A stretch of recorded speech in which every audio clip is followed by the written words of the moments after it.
The stepmother was an angel in front of my autistic son, but secretly, she mistreated him with a silent cruelty that no one saw. The father, a millionaire blinded by love, suspected nothing. The boy, unable to express himself, suffered in silence. Everything changed when a simple cleaning lady, an observant woman with a good heart, was hired. Then, one day, the father came home early from work, and, as he approached his son's room, he heard a sound that chilled his blood. The scene he saw next left him paralyzed with horror, revealing the true face of the woman he was sleeping with. Arthur Monroe watched from the doorway of the music room, a sanctuary of silence and memories he rarely dared to profane. The late afternoon light, golden and melancholic, poured through the immense glass windows, bathing the grand piano in an almost celestial glow. Beside the instrument, on the plush pile of a Persian rug, his wife Veronica was trying, with a patience Arthur considered divine, to capture the attention of little Leo.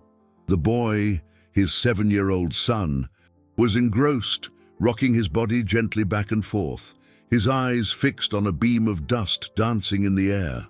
Ever since the passing of Lucy, his first wife, Leo had retreated into a private world, an impenetrable cocoon that not even all of Arthur's fortune could break open.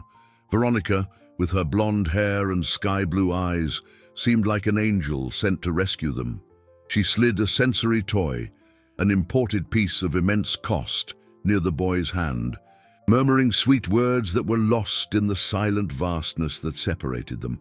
Arthur felt his heart tighten, a mixture of gratitude and an old pain that never completely left him. He had built an empire, turning a small amount of seed money into a vast fortune, with bold investments on the stock market and a sharp eye for business that had made him a multimillionaire. He owned assets, countless holdings, but his son's genuine joy seemed like a profit he could never manage to secure. Veronica was his hope. She was the manager of this delicate, expensive project of Leo's recovery. She hired the best specialists, acquired state-of-the-art equipment, and supervised every detail with a zeal that moved Arthur. He saw what he wanted to see, a new family rising, a second chance at happiness. "Darling, you're there." Her voice startled him from his reverie. Veronica rose with a fluid grace, smoothing her expensive dress. "I didn't want to disturb you.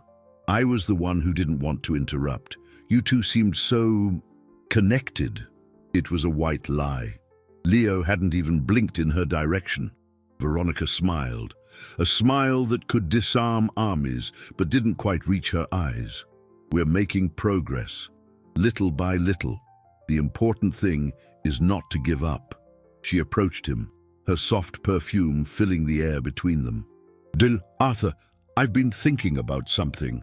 With all of Leo's therapies and the attention he demands, the house has become a bit neglected."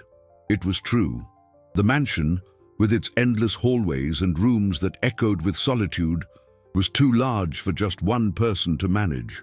"I want to dedicate myself completely to our boy, but the household chores consume so much precious time. I thought maybe we could hire someone, a housekeeper, just for the heavy cleaning. A few days a week. What do you think?" To Arthur, the request was yet another proof of Veronica's selflessness. She was setting aside her pride to dedicate herself to his son. All his money, all his wealth, existed to provide exactly this, the best for his family. "Of course, my love. That's an excellent idea. You handle it. Hire whoever you think is best." Veronica gave him a soft kiss. "Thank you, darling. I'll start looking tomorrow." A week later, the doorbell rang. Veronica answered it, and from the doorway, Arthur saw a small, thin woman with her hair pulled back in a tight bun and simple clothes. There was a stillness about her that contrasted with the opulence of the house. Her eyes, a deep brown, seemed to carry the weight of untold stories. She didn't smile, just nodded her head, a gesture of respect and deference. "This is Sophia," Veronica announced, her voice polite but distant. "And she's starting today." Sophia entered, bringing with her only a worn handbag and silence. Arthur could not have imagined, in that moment, that the arrival of this almost invisible woman was the beginning of the end of his blindness, of his fabricated peace, and of everything he believed to be true. Sophia moved through the mansion like a discreet shadow, her presence nearly imperceptible amidst the mahogany furniture and the modern art that was worth more than she would earn in a lifetime. To her, this wasn't a home, but a cold museum. Every object, every rug, every crystal chandelier spoke of a monumental wealth, a fortune built by a man who, she sensed, seemed as lost as his own son. She began her routine in the kitchen, a flawless expanse of steel and marble where the sub-zero fridge held more organic and artisanal food than a boutique grocery store. Veronica handed her a list of tasks, her voice like smooth honey. "Please, Sophia, focus on the common areas today. The bedroom wing can wait for tomorrow. And most importantly, when I am with Leo in the therapy room, I ask that you do not come near. It is our time, and any interruption could set back all our progress. It's a very delicate investment of time and patience." Sophia just nodded, her eyes lowered. The day began to unfold in a predictable rhythm. Arthur said goodbye with a kiss for Veronica and a melancholic glance toward his son before leaving for his world of stocks and cash flow that financed this opulent life. The instant the sound of the luxury car's engine faded into the distance, Sophia noticed the first crack in Veronica's mask. The woman's posture stiffened, her sweet smile dissolving into a thin, impatient line. "Leo, to the therapy room. Now," she said, her voice devoid of its earlier tenderness. Leo, who was on the living room floor watching the sunlight, didn't react. Veronica grabbed him by the arm, a little harder than necessary, and led him down the hall. The door to the sensory therapy room closed with a definitive click.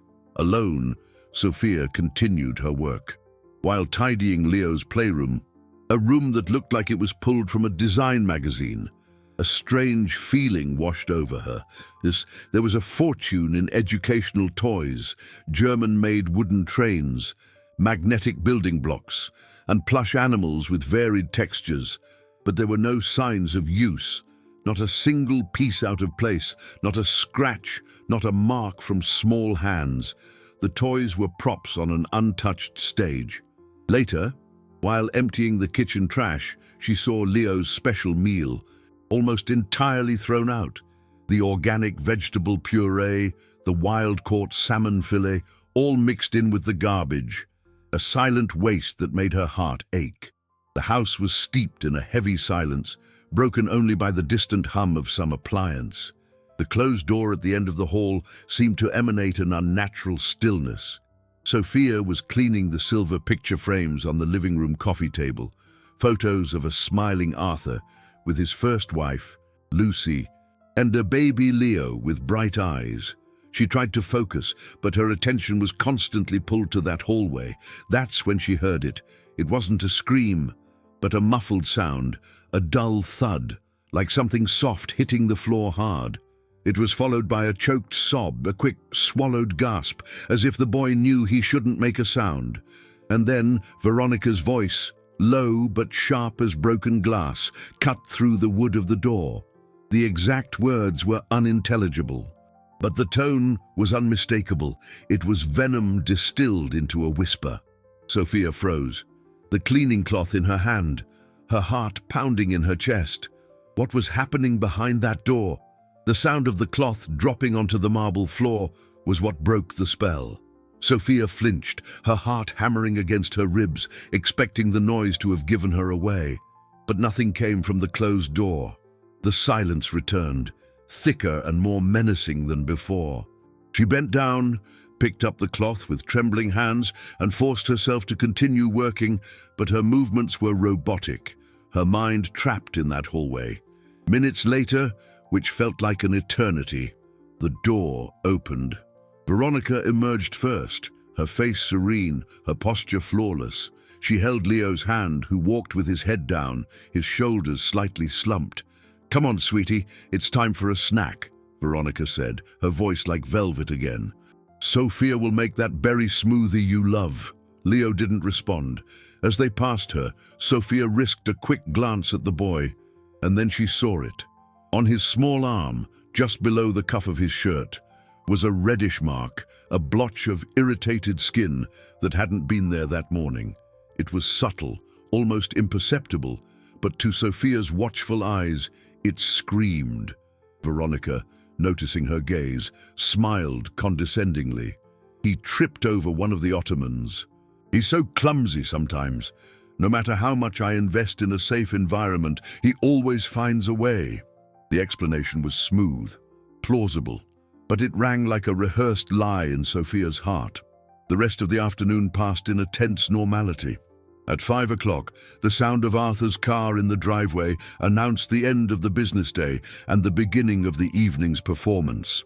He walked in, looking tired from a day spent dealing with the ups and downs of the stock market, with the pressure of maintaining and growing a net worth most people couldn't even fathom. But his face lit up when he saw Veronica and Leo in the living room. "How was my love's day?" he asked, hugging his wife. "Productive," Veronica replied, kissing him. "Leo and I made great strides today." Arthur looked at his son, who was sitting on the sofa, now holding a small grey voice recorder, distractedly pressing the buttons.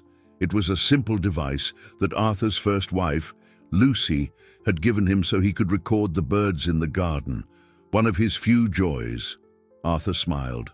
"That's great, son. That's great." He didn't see the apathy in the boy's eyes, didn't see the red mark now covered by the long sleeve, didn't feel the tension that hung in the air of his multi-million-dollar home. He saw only the scene his heart desperately needed to see. Sophia finished her work in silence and went home, the contrast between her two worlds hitting her like a punch. Her small apartment, with its worn furniture and bills to pay, was a haven of peace and truth. The Monroe mansion, with all its fortune and glittering assets, was a mausoleum of secrets. That night, she could barely sleep. The image of Leo's arm, the muffled sound of the fall, Veronica's venomous voice, it all replayed in her mind. She was just the housekeeper. Who would believe her against the word of a billionaire's perfect wife? Losing this job would be a disaster for her already fragile finances. But Leo's silent face, his eyes that seemed to have given up asking for help, haunted her. She couldn't just ignore it. She couldn't be an accomplice to this quiet cruelty. A decision began to form in her heart, a seed of courage watered by compassion. She wasn't going anywhere. She would stay and she would watch. Her eyes, which everyone ignored, would be her tools. The invisibility society imposed on her would be her greatest advantage. She would look under the rugs, behind the closed doors, and somehow she would find the truth. Sophia returned to the mansion the next day with a new determination in her eyes. She was no longer just an employee fulfilling her duties. She was a silent watchman, an undeclared guardian of a boy who could not speak for himself. The gleam of the marble floors and the reflection of the crystal chandeliers now seemed cold and deceitful, a polished facade for the darkness she felt pulsing behind a closed door. The morning routine repeated with the precision of a Swiss watch. Arthur, wrapped up in his concerns about interest rates, dividends, and the constant flux of his vast portfolio, said his goodbyes, leaving behind the illusion of a happy home. As soon as the sound of his car faded, Veronica's mask dropped. "To the room, Leo," she said, her voice devoid of any warmth. This time, Sophia had a plan. She took a bottle of silver polish and began to meticulously work on an antique sideboard in the hallway, just a few feet from the therapy room door. The task gave her the perfect excuse to linger there, listening. The door closed. Sophia polished the silver with slow, deliberate movements, her breath held. The sounds came again, clearer this time. A muffled cry, the sound of something being dragged across the floor, and Veronica's voice, sibilant and cruel. "You think you can defy me? You are nothing. A dead weight your father insists on carrying." The cool metal of the sideboard seemed to burn Sophia's fingertips. Every word was a knife in her chest, an invisible violence that left her feeling helpless and furious. Later, while cleaning the library, she overheard Veronica on the phone. The door was ajar, and the woman's voice floated down the hall. "I don't know what else to do. Yes, the investment in top specialists is huge, but the emotional return on investment is zero. He's a lost cause. Sometimes I think all this effort is pointless. Arthur has so much money, but not even all his fortune can buy him a normal son." Veronica spoke of Leo as if he were an underperforming stock fund, a losing share in the portfolio of her perfect life. The coldness with which she discussed a helpless child's development was monstrous. Sophia's heart ached, not just for Leo, but for the blindness of Arthur, a man so brilliant in business, yet so unable to see the truth within his own home. During the afternoon, a rare moment of rebellion occurred. Leo was sitting on the living room rug, holding his small grey voice recorder, his mother's gift. He clutched it to his chest like a sacred treasure. Veronica approached, her face a mask of false concern. "Leo, sweetie, the therapist said that device isn't good for you. It keeps you stuck in the past. Give it to me." She held out her hand. For the first time since Sophia had arrived, Leo reacted. He shrank back, clutching the recorder tighter, and shook his head, a mute, desperate no. A flash of fury crossed Veronica's eyes, but noticing Sophia's presence in the corner of the room, she backed down, forcing a smile. "All right, keep it. For now." The day ended as it always did. Arthur arrived, the house filled with an artificial normality, and Sophia prepared to leave. "Sophia, before you go, please tidy up the therapy room," Veronica requested. The room was immaculate, as always. The expensive equipment, the educational toys, all in their proper places. It was a perfect, lifeless set.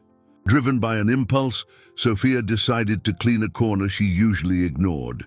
She dragged a heavy leather ottoman to the side, the muffled sound echoing in the silence, and then she saw it. Propped against the baseboard, partially hidden by shadow, was a small wooden airplane.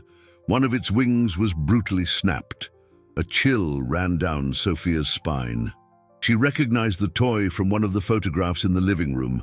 Leo, a happy baby in his mother's arms, holding that very same plane, then perfect and new. How did it end up here, broken and hidden, in a room that was supposed to be a sanctuary of healing? With trembling hands, Sophia picked up the small wooden airplane. The broken wing was an open wound, a silent act of violence against an object that, she intuited, was sacred. That toy was a link, a bridge to a time when Leo had a mother and a smile. Who would have broken it? And why hide it here, in this room that was supposed to be a sanctuary of healing, but felt more like a solitary confinement cell? A shiver ran down her spine. She couldn't take it. She couldn't report her discovery. It would be her word against Veronica's, and she knew who Arthur Monroe would choose. With a heavy heart, she placed the plane back in the same spot, pushing the ottoman over it to conceal the secret once more. Her invisibility was her only weapon, and she needed to wield it carefully. That night, in his lavish home office, surrounded by screens displaying the frantic dance of global markets, Arthur felt empty.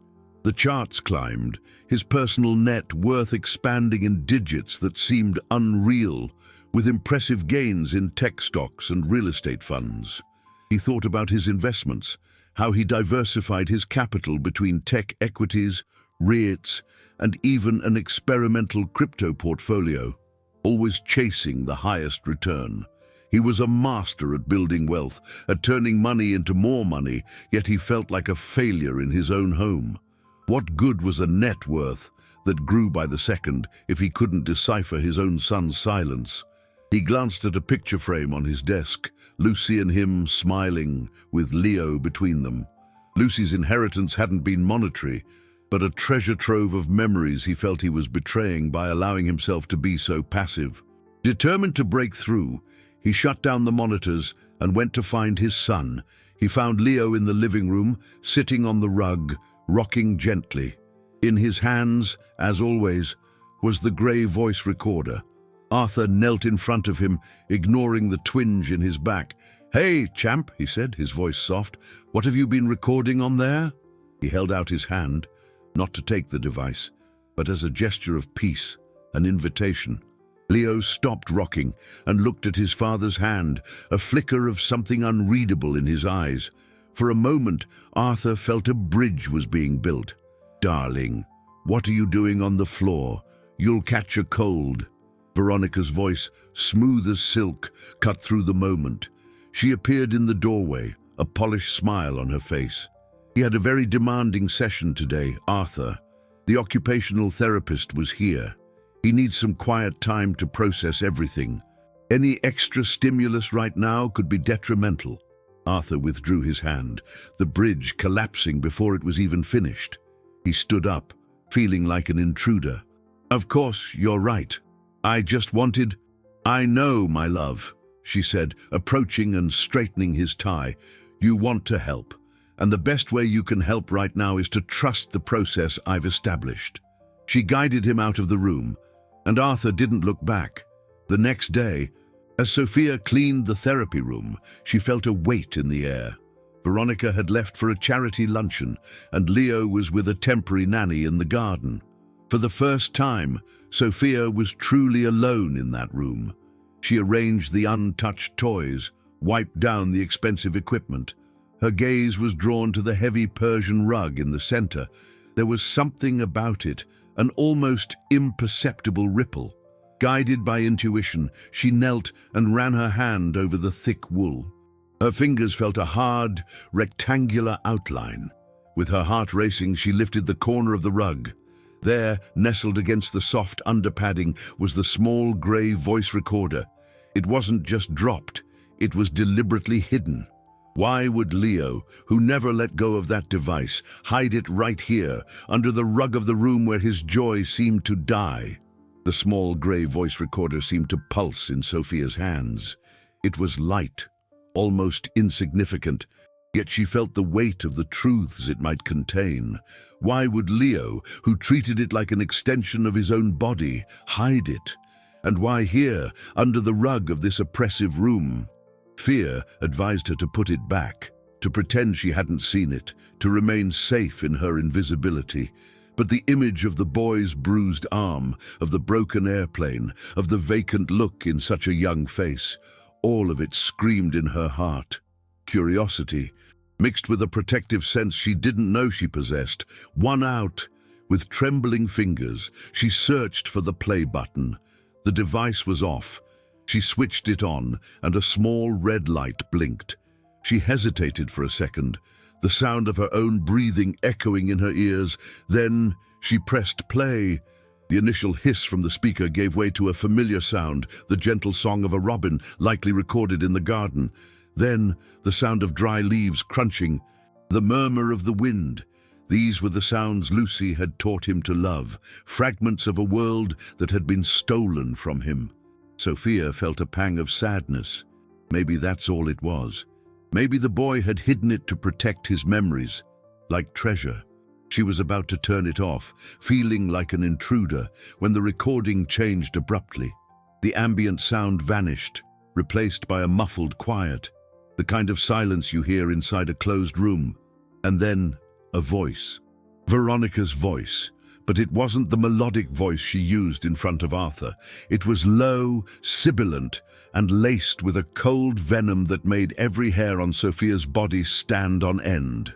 "You are going to learn to obey me, you useless thing. Your father may love you, but I will make sure he sees what a burden you are. You think you can ignore me. I own this house. I control the money. I control your life. And you are nothing." There was a pause, and Sophia could hear a small sob, a sound of crying being desperately swallowed. The recording continued. "Look at me when I'm talking to you. Worthless. All this investment, all this fortune spent on you. For what? For nothing. You are a liability, a bottomless pit draining our assets. But that's going to end. I will either teach you to be the perfect son, or I will make sure you no longer have a home." The click of the stop button sounded like a gunshot on the recording, followed by silence. Sophia stood frozen, the recorder in her hand, feeling like it was burning her skin. She couldn't breathe. This wasn't just impatience or irritation. This was cruelty. This was methodical, calculated psychological torture inflicted on a helpless child, day after day, behind a closed door. The monster wasn't just in the house. It wore an angel's face, deceiving the man who loved her, the father who had entrusted her with the most precious thing in his life. Arthur's blindness wasn't just emotional. It was a darkness that Veronica masterfully cultivated. And Leo, in his silent world, had found the only way to cry for help. He couldn't speak, but he could record. He had captured the truth, the monster's voice, and hidden it, perhaps hoping that someone, someday, would find it. In that instant, Sophia's fear transformed into a cold, determined fury. This could not continue. The risk of losing her job, the financial hardship, none of it mattered anymore. The safety and well-being of that boy became her sole priority. But what could she do? She couldn't go to Arthur. In his state of denial, he would likely fire her and hand the recording to Veronica, who would destroy it and make Leo's life an even greater hell. She was alone, a simple housekeeper against a wealthy, powerful, and manipulative woman. She needed help. She needed someone who knew how to fight this kind of battle. The face of her cousin, Anna, a tough-as-nails woman who had put herself through law school, flashed in her mind. Anna didn't deal with corporations or fortunes. She dealt with people, with justice, with protecting the vulnerable. Sophia turned off the recorder, carefully placed it in her apron pocket, and covered the spot with the rug. The secret was no longer just Leo's, it was hers too. Sophia left the mansion late that afternoon, the small voice recorder weighing in her pocket like an anchor. Every step away from the imposing gates was a step into unknown, dangerous territory. The city air she breathed, polluted and noisy, felt purer than the rarefied, poisonous atmosphere of that luxury home. She took 2 buses to reach the modest office building where her cousin, Anna, had a small practice. The contrast was stark. Instead of fine art and Italian marble, the hallway walls were a lifeless beige, the floor a worn linoleum. The wealth Anna managed wasn't measured in assets or equities, but in the dignity and rights she tried to restore to people who, like Sophia, had nothing but their own voice. Anna, with her sharp eyes and a pantsuit that had seen better days, listened to her cousin's story in silence, her face impassive, the posture of a professional accustomed to hearing accounts of pain. But when Sophia finally took the recorder from her pocket and pressed play, Anna's mask began to crumble. Veronica's sibilant voice filled the small room, an audible poison that made the lawyer's face tighten in a mixture of shock and disgust. When the recording ended, Anna remained silent for a long moment, her knuckles white from gripping her pen. "Sophia," she began, her voice low and tense. "This is monstrous. It's worse than I imagined." "What can we do?" Sophia whispered, hope and fear warring within her. "I can't let her keep doing this to him." Anna stood up and began pacing her small office. "The recording is powerful evidence, but it's not enough." "How is it not enough? You heard what she said." "I heard it. A judge will hear it, but so will her defense team. Sophia, we're talking about the wife of Arthur Monroe, a multi-millionaire. He won't hire just any lawyer. He'll hire an army. They'll paint you as a lying housekeeper, a grifter trying to extort money from a wealthy family. They'll claim the recording was doctored, taken out of context. They'll discredit you, humiliate you, crush you. In a courtroom, it's often not the truth that wins, but the most compelling narrative, and they have all the capital in the world to build theirs." Sophia's heart sank. The wall of money and power felt insurmountable. She held the truth in her hands, but it was a useless weapon against a fortress. So, there's nothing to do. Her voice cracked. Anna stopped pacing and looked directly at Sophia, and for the first time, she saw fire in her cousin's eyes, a dangerous, calculated gleam. I didn't say that. I said the recording alone isn't enough. We need something they can't dispute. Something that doesn't rely on your word against hers. We need an eyewitness, an unimpeachable witness who has the power to destroy Veronica with a single sentence. Sophia stared at her, confused. But who? I'm the only one who knows. Anna leaned across her desk, her voice dropping to a conspiratorial whisper. No, Sophia, it's not you. The witness we need is Arthur Monroe himself. Sophia recoiled, shaking her head. Impossible. He'd never believe it. He's blinded by her. He won't believe it if you tell him, Anna agreed. That's why he's not going to hear it. He's going to see it with his own eyes. The turning point of the story, the change in course, was contained in those words.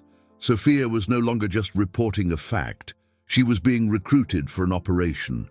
We're not just going to hand over the evidence, Sophia, Anna continued, the intensity in her voice growing. We're going to set the stage. We're going to spring a perfect trap, and Veronica is going to walk right into it like a starving rat. But for this to work, I need you to go back into that house, and I need you to do exactly what I say. It will be risky. If anything goes wrong, you could lose everything. She paused, letting the weight of her words settle. The question is, how far are you willing to go to save that boy? Returning to the Monroe mansion the next day was the hardest thing Sophia had ever done. The house, which had once represented only a tiring job and a glimpse into an unattainable world, now felt like a lion's den. Every hallway echoed with Veronica's cruel words. Every luxury item seemed stained by the hypocrisy that funded it. Veronica greeted her with her usual smile, oblivious to the storm brewing beneath her perfect facade. Sophia, so glad you're here. It's going to be a busy day. I have a board meeting for a charitable foundation, and I need the house to be impeccable for a dinner Arthur is hosting for some investors tonight. Investors, portfolios, cash flow. The words floated around Sophia, but she could only think of Anna's plan, a plan so audacious her heart hammered just thinking about it. Of course, Mrs. Monroe. What do you need me to do? Sophia replied, her voice surprisingly calm, a mask of subservience she now wore as armor. I need you to be gone for a few hours this afternoon. Anna's voice echoed in her mind, the instructions clear and precise. Call her and say you have a family emergency. The moment came around noon. With the phone trembling in her hand, Sophia called the living room, where she knew Veronica was reading a magazine. Mrs. Monroe?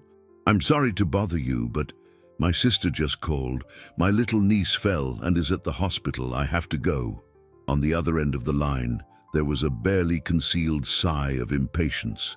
Really, Sophia? Today of all days? I'm so sorry, Mom. It's an emergency. I can come back later to finish everything for the dinner, if you'll let me. The offer to return was part of Anna's plan. They needed Veronica to believe Sophia was loyal and the situation was genuine. Fine, Veronica relented, her irritation obvious. Go, but be back by 5, without fail. Sophia rushed to Anna's office, her heart in her throat. The first part of the plan had worked. Anna was waiting for her with a small object in her hand, a minuscule microphone, barely the size of a grain of rice, and a discreet receiver. This is what will give us the advantage, Anna said, her voice serious. We're going to plant this in the therapy room. When you get back, you'll have to find an excuse to go in there alone for a few minutes. Your best bet is Leo's recorder. The recorder? Sophia asked, confused. Yes. You'll tell Veronica you found it while cleaning and thought it was important to return it. It's the perfect pretext. While you're in there, you'll attach this microphone under one of the bookshelves. It's voice activated. Everything said in that room will hear from here. The idea was brilliant and terrifying. Sophia would effectively be bugging her employer, risking discovery at any moment. but the memory of Veronica's voice on the recording gave her the strength she needed. Returning to the mansion promptly at 5, Sophia felt the eyes of every portrait on the wall following her. She found Veronica in the entrance hall, already dressed for dinner in a stunning silk gown that likely cost more than Sophia's rent for a year. "Is your niece all right?" Veronica asked, her tone more for formality than genuine concern. "Yes, ma'am. It was just a scare. Thank you for asking." Sophia took a deep breath. It was time. "Mrs. Monroe, while I was cleaning earlier, I found something I think belongs to Leo. It was hidden under the rug in the therapy room." She pulled the grey voice recorder from her apron pocket. Veronica's face tightened for a fraction of a second. A shadow of suspicion crossed her eyes. "Ah, yes, that recorder. I took it from him. It's not good for his development."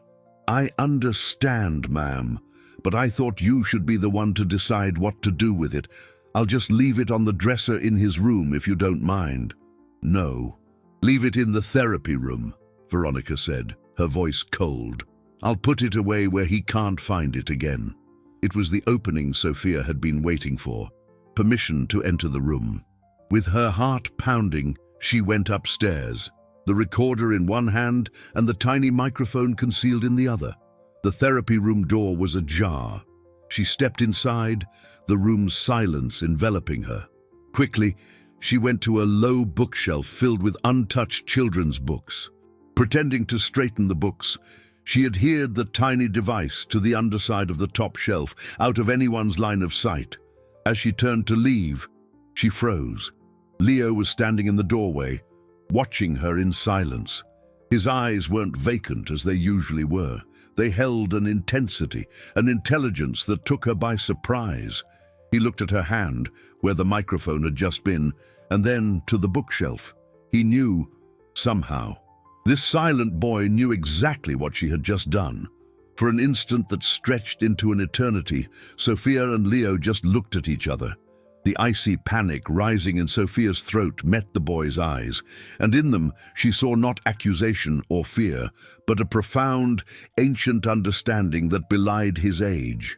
He knew, not like a child who understands right and wrong, but like a soul who recognizes an ally in the middle of a battle. His lips didn't move.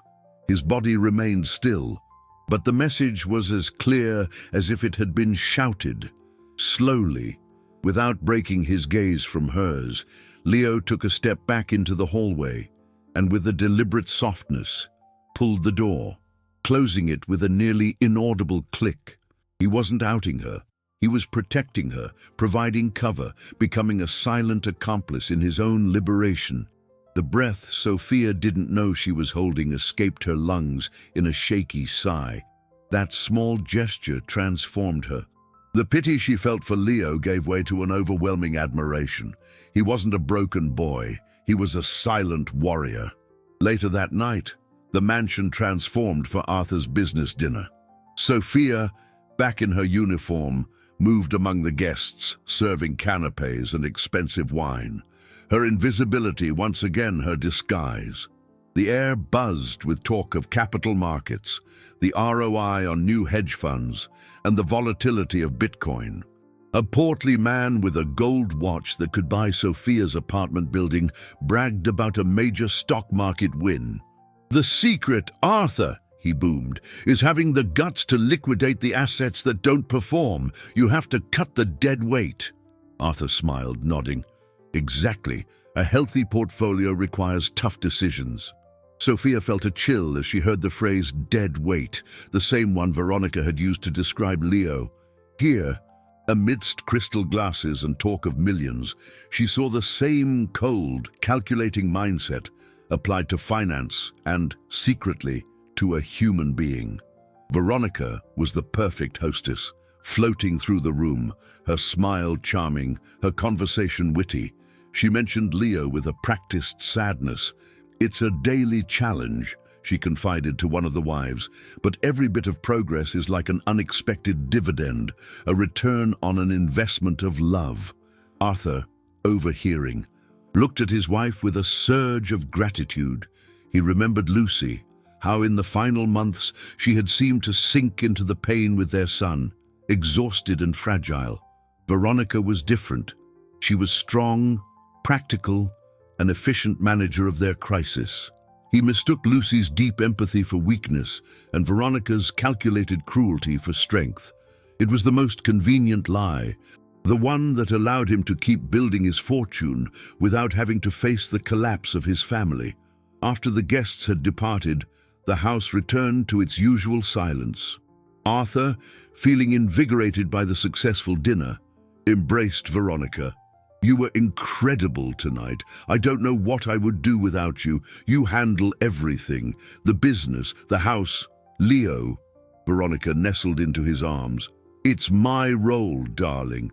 He just needs a bit more discipline. We'll have a long session tomorrow. Just the two of us. I'm going to finally knock some sense into that little head of his." The statement, which to Arthur sounded like the zeal of a dedicated mother, traveled over the airwaves to Anna's small, cluttered office. There, in the dead of night, sitting side by side, Sophia and the lawyer heard the words through the small receiver. The sound was crystal clear, the threat unmistakable. Anna switched off the device, a dark glint in her eyes. She looked at Sophia, her expression as hard as steel. "That's it, she just told us." Sophia felt her blood run cold. "What do we do now?" Anna leaned forward, her voice low and charged with a dangerous urgency. "Tomorrow. We get her tomorrow." The sun rose the next morning, painting the sky in hues of orange and pink, a serene beauty that was a brutal contrast to the storm brewing inside the Monroe mansion. Sophia arrived at her usual time, but the air in the house felt charged with electricity, every second dragging on with unbearable tension. Arthur left for work, and the grim ritual began. Veronica, with a terrifying calm, took Leo by the hand and led him down the hall. "Let's go to our special room, sweetie," she said, her voice a drip of sweet poison. "Today we're going to have a very important talk about obedience." Sophia watched them go, her heart pounding. Outside, a few blocks away, Anna sat in her modest car, the receiver on the passenger seat, listening to the silence. The plan was in motion. The first part depended on Sophia. Around 10 o'clock, she called Arthur's office. "Mr. Monroe, this is Sophia. I'm sorry to bother you, but Mrs. Monroe asked me to confirm the delivery time for the new landscaping equipment. She said you had the invoice with the schedule." It was a complete lie, carefully crafted by Anna. "Landscaping equipment? I don't recall anything about that," Arthur answered, his voice distracted from thoughts of treasury bonds and market fluctuations. "She said it was important, sir, that she needed to be here to receive it. She's in a session with Leo right now and asked not to be disturbed under any circumstances." "All right, Sophia, let me look for it. Call me back in 15 minutes. He hung up. Sophia took a deep breath, her hands sweating. 15 minutes. It was the window of time Anna had predicted. Arthur, a meticulous businessman, would find no invoice, become puzzled, and with Veronica incommunicado, the only solution would be to come home to clear up the confusion. The wait was agonizing. In the therapy room, the silence broke.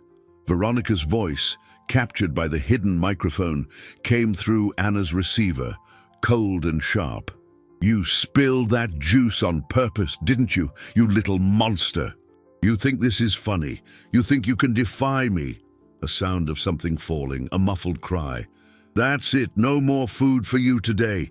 You will not eat until you learn to look me in the eye when I am speaking to you." Anna gripped the steering wheel, her face a mask of fury.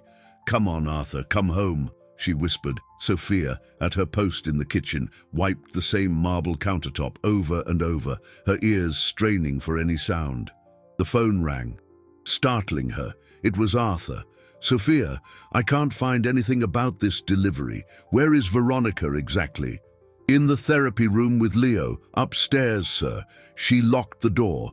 The mention of the locked door was the final bait. "Locked? I'm on my way." The click of the phone ending the call was like the starting gun for the final phase. Sophia rushed to the base of the stairs, her heart hammering against her ribs. She had to be there. She had to be the witness to the witness.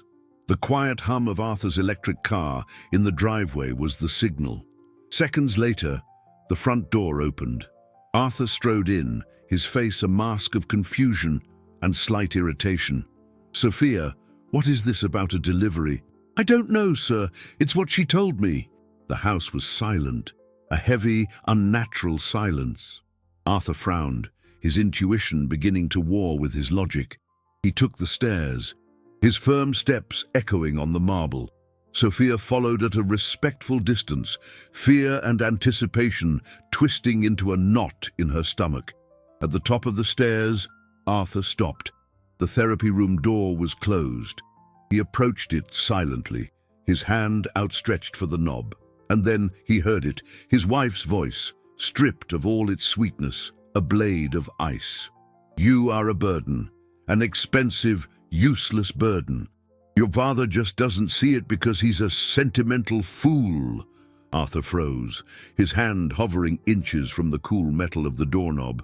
The world he had built, the narrative of his happy new family, it all began to crack. The truth, so long kept outside, was forcing its way in through that closed door. Time seemed to freeze. For Arthur, the universe shrank to that silent hallway and the venomous voice seeping through the crack in the door.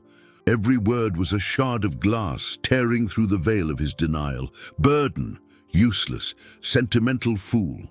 The accusations echoed in his mind, aimed not just at his son, but at himself. How could he have been so blind? How could he have mistaken manipulation for love, cruelty for discipline? The fortune he had amassed, the business acumen, the status of a multimillionaire, it all turned to dust before that closed door. In that moment, he was just a father who had failed at his most fundamental job, to protect his child. The initial horror gave way to a cold rage, a fury so intense it left him paralyzed.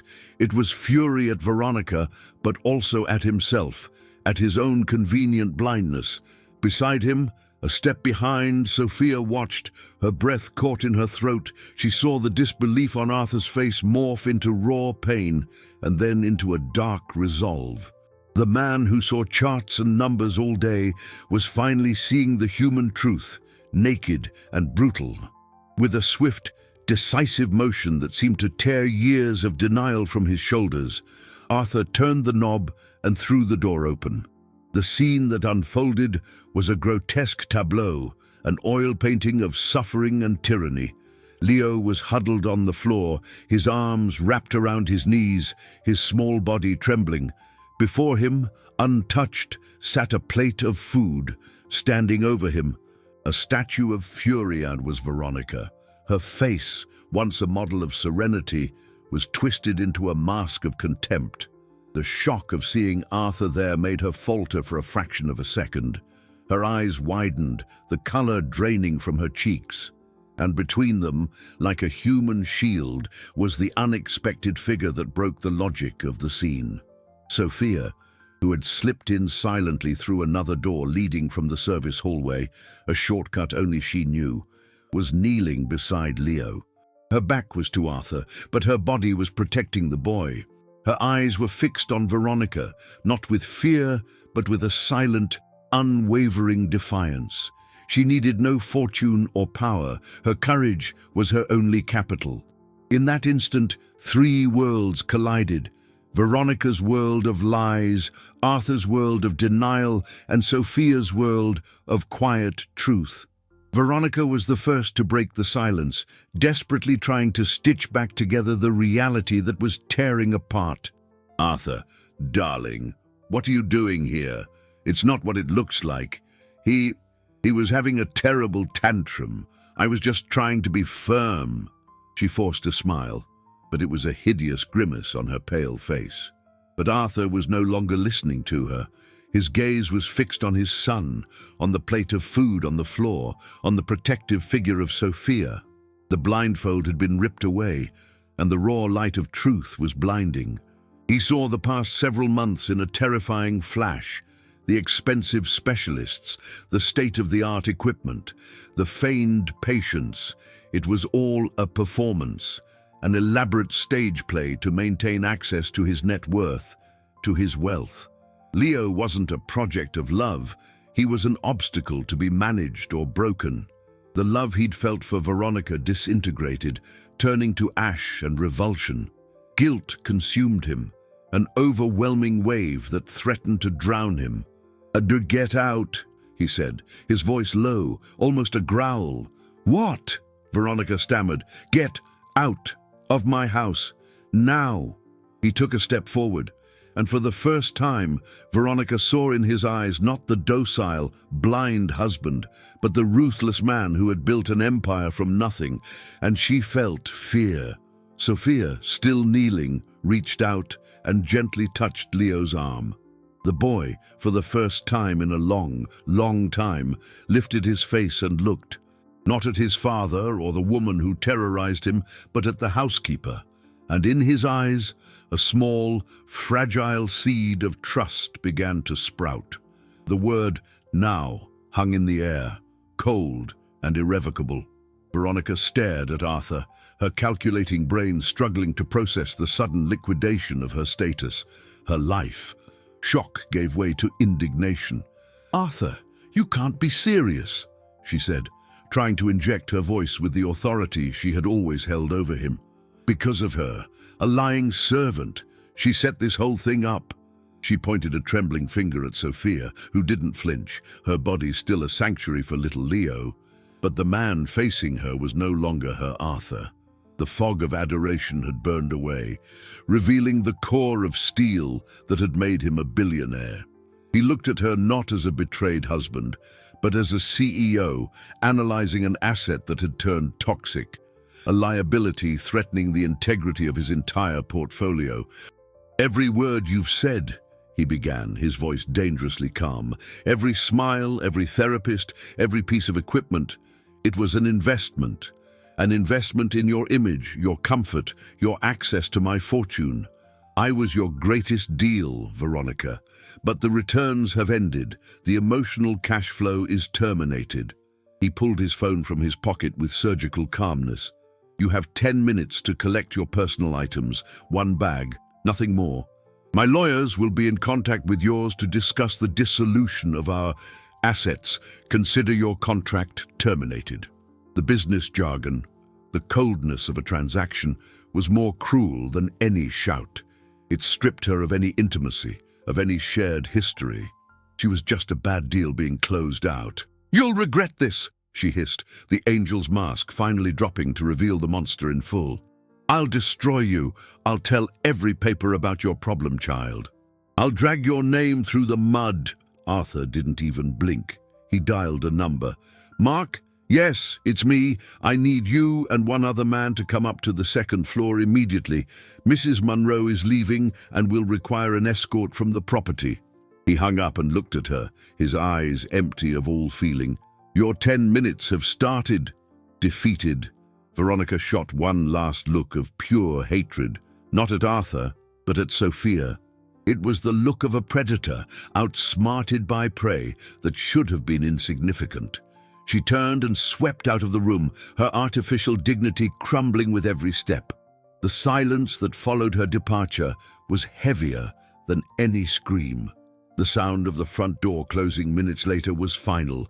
The monster had been expelled. In the room, the air was thick with the ruins of a family. Arthur finally moved. He took a step toward Leo, but stopped.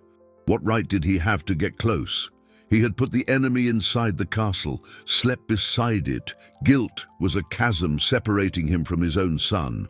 His eyes, which could analyze the most complex stock market trends and predict the movement of currencies, had failed to see what was happening under his own roof.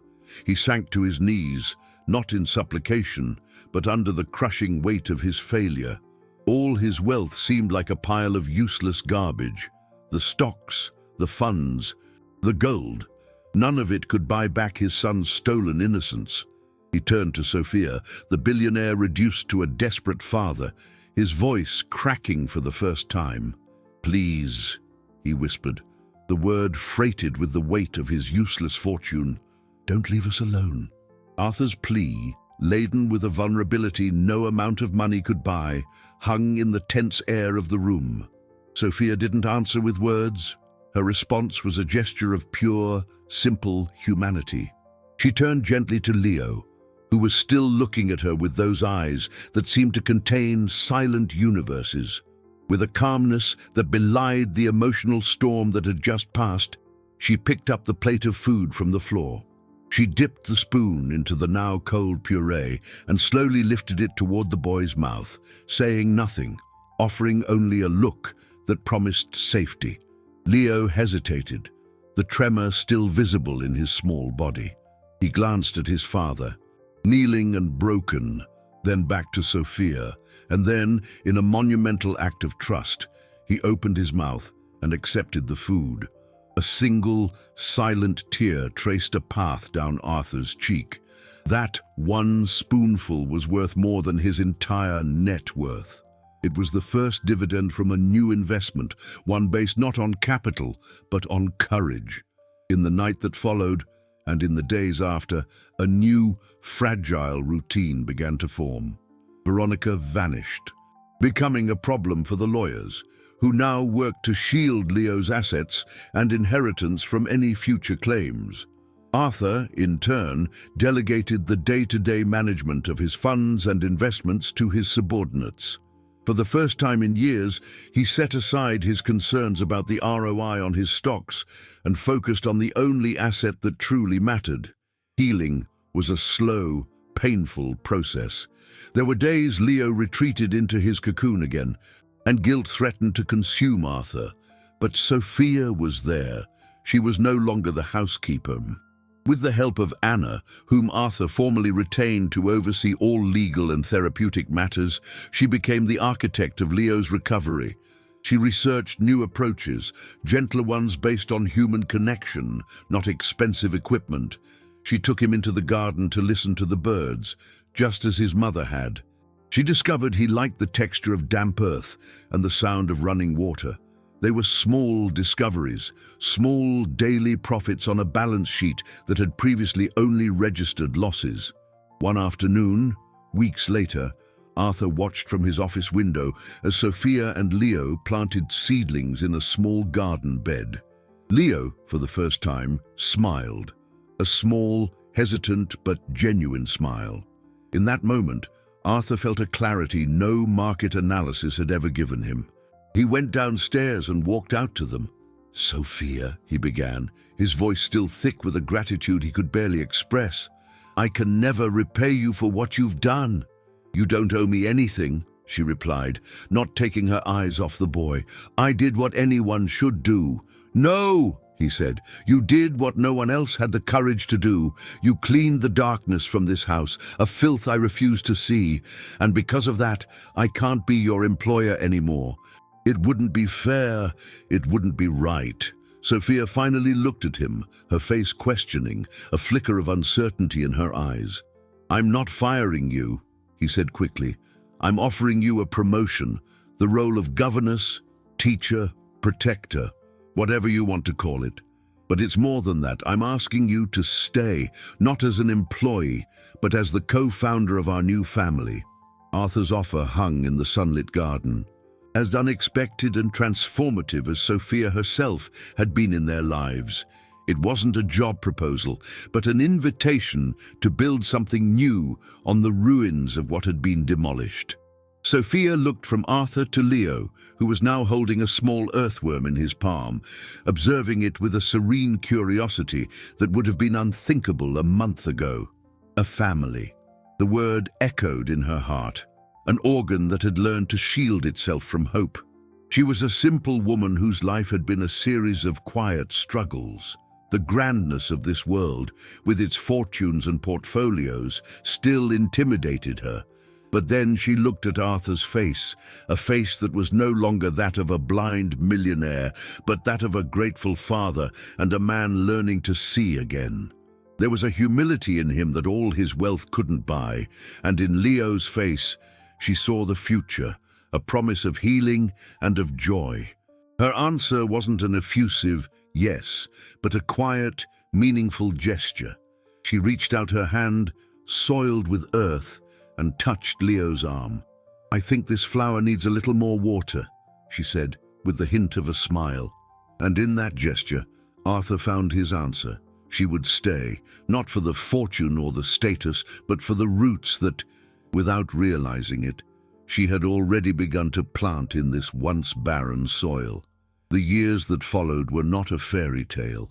Leo's healing was a journey, with progress and setbacks, but the trajectory was always upward. With Sophia's guidance and the unwavering support of a now-present father, the boy flourished. The silence that was once a prison became a peaceful refuge from which he would emerge to connect with the world on his own terms.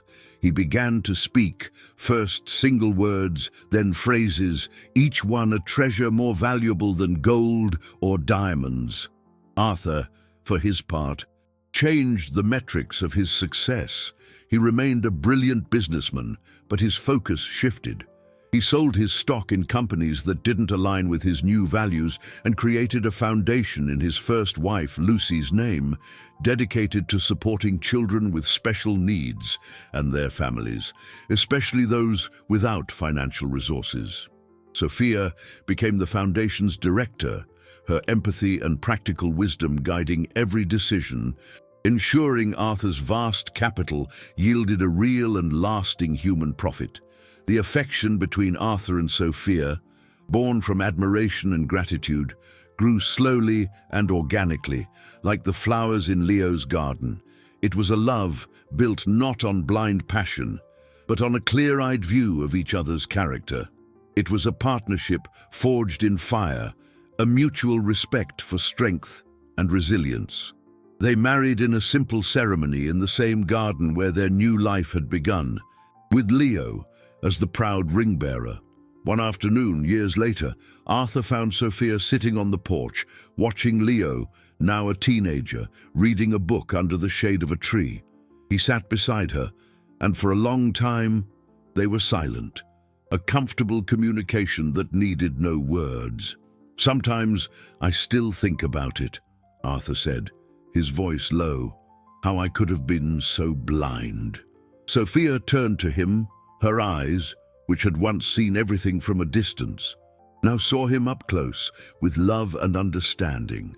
"You weren't blind, Arthur," she said softly. "You were just looking in the wrong place. Sometimes the most valuable things in life aren't the ones that glitter. They're the ones that quietly teach us how to see." And in the golden light of that late afternoon, they looked at their son, a living testament that true wealth isn't measured in dollars, euros, or Bitcoin, but in the courage of a simple woman who refused to look away, and the capacity of a man to learn how to see again.